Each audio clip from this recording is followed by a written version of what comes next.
Señor, llévame a tus atrios y al lugar santo, al altar de bronce. Señor, tu rostro quiero ver. Pásame en la muchedumbre, por donde el sacerdote canta. Tengo hambre y sed de justicia, y solo encuentro un lugar.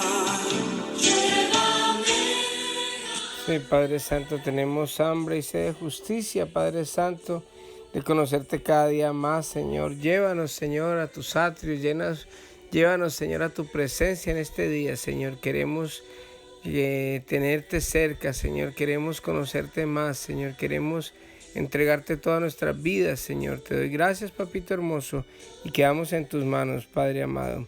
En el nombre de Jesús, amén y amén.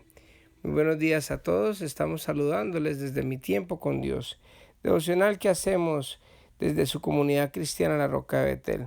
Venimos leyendo el libro de Amós y vamos a leer hoy el capítulo número 3. Escuchen este mensaje que el Señor ha hablado contra ustedes, oh pueblo de Israel, contra toda la familia que rescaté de Egipto. De entre todas las familias de la tierra, solo con ustedes he tenido una relación tan íntima. Por eso debo castigarlo por todos sus pecados. Testigos contra Israel. ¿Pueden dos caminar juntos sin estar de acuerdo a dónde van? ¿Ruge un león en un matorral sin antes encontrar a una víctima? ¿Gruñe un león joven en su guarida sin antes agarrar a su presa? ¿Cae un pájaro en una trampa que no tiene cebo? ¿Se encierra una trampa cuando no hay nada que atrapar? Cuando el cuerno de carnero toca la alarma, ¿no debería el pueblo estar alarmado? ¿Llega el desastre a una ciudad sin que el Señor lo haya planeado? De hecho, el Señor soberano nunca hace nada sin antes revelar sus planes a sus siervos los profetas. El león ha rugido, así que ¿quién no tiene miedo? El Señor soberano ha hablado, así que ¿quién puede negarse a proclamar su mensaje? Anuncien lo siguiente a los líderes de Filistea y a los grandes de Egipto. Siéntense ahora en las colinas que rodean a Samaria y sean testigos del caos y la opresión en Israel. Mi pueblo ha olvidado cómo hacer lo correcto, dice el Señor. Sus fortalezas están llenas de riquezas, obtenidas por el robo y la violencia. Por lo tanto, dice el Señor soberano, se acerca un enemigo, los rodeará y destrozará sus defensas. Luego saqueará todas sus fortalezas. Esto es lo que dice el Señor. Un pastor que trate de rescatar una oveja de la boca del león solamente recuperará 2 patas o un pedazo de oreja. Así será con los israelitas en Samaria, que se recuestan en camas lujosas, y con el pueblo de Damasco, que se reclina en sillones. Escuchen ahora esto y anúncienlo por todo Israel, dice el Señor Dios de los ejércitos celestiales. El mismo día que yo castigue a Israel por sus pecados, destruiré los altares paganos en Betel. Los cuernos del altar serán cortados y caerán al suelo. Y destruiré las hermosas casas de los ricos, sus mansiones de invierno y también sus casas de verano, todos sus palacios cubiertos de marfil, dice el Señor. Bueno, este es el final del capítulo 3 del libro de Amós.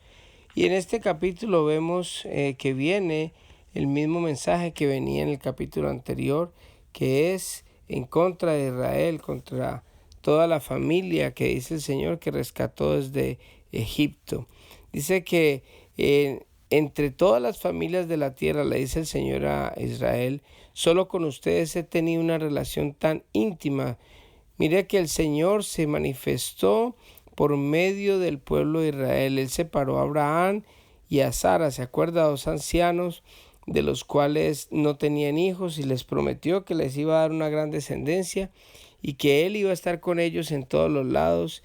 Y incluso Sara era una mujer que ya no era fértil, que no tenía ni siquiera la edad para tener hijos, y nunca había tenido un hijo.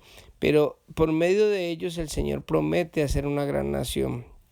y precisamente lo cumple cuando les da a Isaac como hijo, y ahí empieza el pueblo de Israel a caminar. Después vienen los mellizos que tiene Isaac, que fueron Esaú y Jacob, y por medio de Jacob es que vienen las 12 tribus de Israel, que fueron las que empezaron ya definitivamente como el pueblo de Israel. Él los separa para mostrarle a todo el resto de la tierra cuál es el verdadero Dios. Por naturaleza los seres humanos buscamos a algo. Tenemos en nuestro espíritu la intuición de que hay un poder superior, de que hay un Dios sobre la tierra. Y ese deseo y ese anhelo de saber cuál es ese Dios, las personas lo empiezan a buscar por diferentes maneras. Entonces el Señor escoge a este pueblo para que por medio de este pueblo Él manifestarse y el resto de las naciones puedan darse cuenta de quién es verdaderamente el Dios verdadero, el Dios que creó los cielos y la tierra, el Dios que nos creó a nosotros y que todo lo que vemos, lo visible y lo invisible, lo creó Él. Eso es lo que el Señor pretendía o pretende con el pueblo de Israel, para demostrarle a las otras personas que no es el sol, que no son los animales, que no son la luna ni nada de estas cosas a las cuales las personas le rendían adoración creyendo que era el Dios supremo. Entonces le dice que entre todas las familias solo con ustedes se tiene una relación íntima, le dice el Señor, porque el Señor se ha manifestado grandemente con este pueblo desde que lo sacó desde Egipto y desde que lo comenzó con Abraham. Dice, por eso debo castigarlos por todos sus pecados. Mire que aquí viene un llamado muy importante a todos los que conocemos del Señor. Hay mucha diferencia entre una persona que conoce de Dios, que ha recibido de Dios y que está pecando adrede. O sea, si una persona nunca ha escuchado de Dios y definitivamente nunca sabe cuáles son los mandamientos, qué es pecado y qué no es pecado, digámoslo así, que esta persona haya vivido por allá retirada y nunca le hayan hablado nada de Dios, ni sepa qué es el bien y el mal, a pesar de que todos tenemos nuestra conciencia, lo que es bueno y lo que es malo, pero digamos que ciertas cosas no podría, a ellos esas cosas es pasable, digámoslo, en un sentido de que por desconocimiento las personas puedan hacer algo que no le agrada a Dios. Por ejemplo, hay gente que se emborracha, gente que no conoce de Dios y simplemente para ellos no es pecado, para ellos simplemente pasamos un rato agradable y pues me emborraché, pero pues no pasó nada. Para una persona de pronto tener relaciones sexuales con otra persona, pues no es nada, pasamos un rato agradable también y no pasó nada, o sea, eso no tiene ninguna trascendencia. Pero para los que conocemos al Señor, para los que sabemos lo que le agrada y lo que le desagrada a Dios es diferente. Por eso el Señor dice que con ellos, con los que ha tenido tanta intimidad, una relación tan íntima y que se ha hecho manifiesto en ellos, a ellos sí debe castigarlos por los pecados, porque ellos saben qué es pecado y qué no es pecado, y nosotros los cristianos, los que sabemos, los que conocemos, sabemos que es pecado, y si estamos pecando, pues vamos a recibir esa consecuencia de ese pecado, porque es que nosotros, el Señor, en este momento no nos libra de las consecuencias duras que muchas veces ha tenido misericordia y nos ha librado de cosas que de pronto nosotros hemos cometido antes, pero cuando nosotros ya conocemos y pecamos adrede es diferente. El Señor por eso se disgusta mucho con Israel, porque ellos lo conocen. Después empieza a hablar de 6 verdades el Señor, donde empieza con una que dice que pueden caminar 2 juntos sin estar de acuerdo a dónde van. Eso incluso es como para las parejas, ¿no? O sea, podemos caminar juntos 2 sin estar de acuerdo para dónde vamos. O sea, un matrimonio que no tenga un horizonte, pues simplemente no van a poder llegar a ninguna parte. Pero después sigue hablando del león que ruge en el matorral sin antes encontrar una víctima. Estas 6 verdades que habla el Señor es precisamente para llegar a la conclusión de que dice, y el león ha rugido, así que ¿quién no tiene miedo? El Señor es soberano y ha hablado, así que ¿quién puede negarse a proclamar su mensaje? Dice, mi pueblo se ha olvidado de hacer lo correcto, dice el Señor. Sus fortalezas están llenas de riqueza, obtenidas por el robo y la violencia. Mire que ellos saben las verdades que estaba diciendo, así como dice esas verdades, el Señor le llama a cuentas a Israel, porque sabiendo ellos que ellos, lo que es pecado, ellos han hecho eso adrede y se han enriquecido y han dejado a Dios a un lado para tener cosas por sus propios medios, robando y haciendo violencia. Dice, por lo tanto, dice el Señor soberano, se acerca un enemigo, los rodeará y los destrozará sus defensas, luego saqueará todas sus fortalezas. Con la piedra, con la vara que mides serás medido, dice el Señor.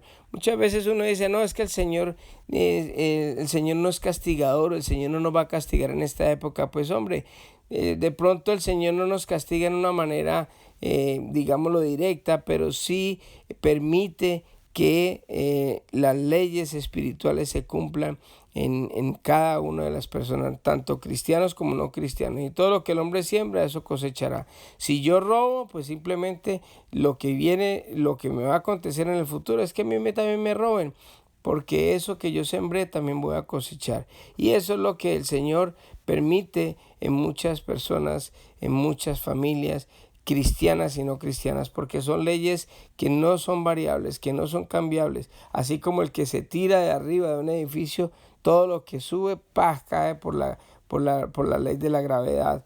Así que todas esas leyes y todo lo que nosotros sembremos, vamos a cosechar. Así que pidámosle al Señor en esta mañana que podamos hacer buenas siembras para tener buenas cosechas, de que ya nosotros tenemos conocimiento y que nos fortalezca no caer en tentación, sabiendo de que las cosas que le desagradan al Señor, para nosotros tener una comunión más íntima con Él, así como Él se dejó ver con el pueblo de Israel, hoy se está dejando ver con cada uno de nosotros por medio de Jesucristo, por la sangre en la cruz que nos abrió la entrada a ese lugar santísimo donde nosotros podemos llegar, hablar con Dios, tener comunión con Él y Él hablarnos y nosotros preguntarle también y Él contestarnos, porque el Señor a través de su Espíritu Santo nos habla a diario. Nosotros podemos tener una buena intimidad, una buena comunión con el Señor.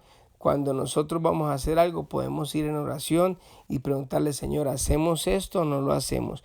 ¿Tomamos esta decisión o no la tomamos? Señor, ¿tomamos este trabajo o no lo tomamos? Señor, ¿nos salimos de este trabajo o nos quedamos? Señor, ¿hago esta situación que tengo pendiente o no la hago? Entonces, esa es la ventaja que nosotros tenemos y por eso el Señor nos da la oportunidad, pero también asimismo nos van a llegar las consecuencias si no obedecemos. Así que oremos en esta mañana.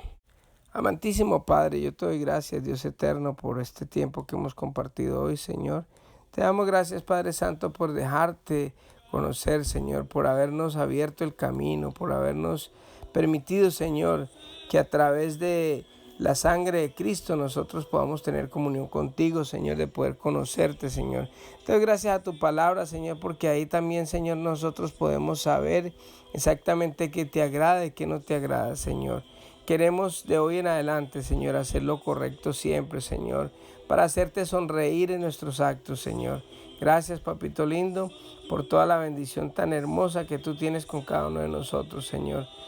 Te pido, Padre, que bendigas a cada persona, Señor, que escucha este audio, Señor, y que nos ayudes a todos, Señor, a poner en práctica estos audios, a poner en práctica tu palabra, Señor, a poner en práctica, Dios Todopoderoso, los preceptos que tú nos has dado de antemano, para que nosotros podamos ser las personas que tú quieres que nosotros seamos, Señor. Te bendecimos, Padre mío, y te adoramos en el nombre de Jesús. Amén y amén. Que Dios les bendiga a todos y que tengan un hermoso día.